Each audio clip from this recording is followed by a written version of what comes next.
বিচারের আওতায় বা আইনগতভাবে নিষিদ্ধ না করলে তাদেরকে ঠেকানোর কোনো রাস্তা বাংলাদেশ সরকারের বা প্রশাসনের নেই।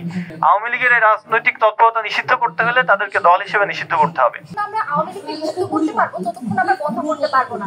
দেখুন, আওয়ামী লীগ গত 15 বছরে যে সকল কাজকর্ম করেছে, তারা 3টার বেশি গণহত্যা চালিয়েছে। হত্যাকাণ্ড থেকে শুরু করে গুম থেকে দুর্নীতি থেকে শুরু করে এমন কোনো অপকর্ম নাই যা তারা করে নাই।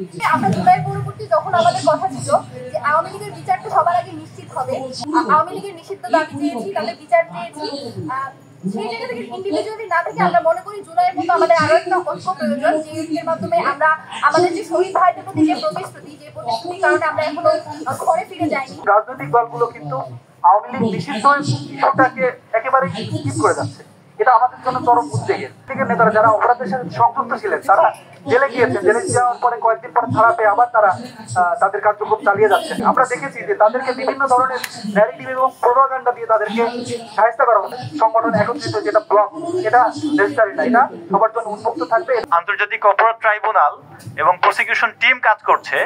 আমরা মনে করি যে এই টিম এখন পর্যন্ত যথেষ্ট না। যে পরিমাণ অপরাধ সংঘটিত হয়েছে সে অপরাধের সুষ্ঠু বিচারকে এই অল্প সময়ের মধ্যে ত্বরান্বিত অবস্থায় সামনের দিকে এগিয়ে নিয়ে যেতে, বিচার প্রক্রিয়াকে ত্বরান্বিত করা, সুষ্ঠুভাবে সম্পন্ন করার জন্য যে ব্যবস্থা নেওয়া দরকার সেই ব্যবস্থা নেওয়া। যে ষড়যন্ত্রমূলক কর্মকাণ্ড চালিয়ে যাচ্ছে খুনি হাসিনা দিল্লিতে বসে, বিভিন্ন প্রকার নাশকতামূলক এবং ঝটিকা মিছিলের নামে অপতৎপরতা অব্যাহত রেখেছে। বিচারের আওতায় বা আইনগতভাবে নিষিদ্ধ না করলে তাদেরকে ঠেকানোর কোনো রাস্তা বাংলাদেশ সরকারের বা প্রশাসনের নেই।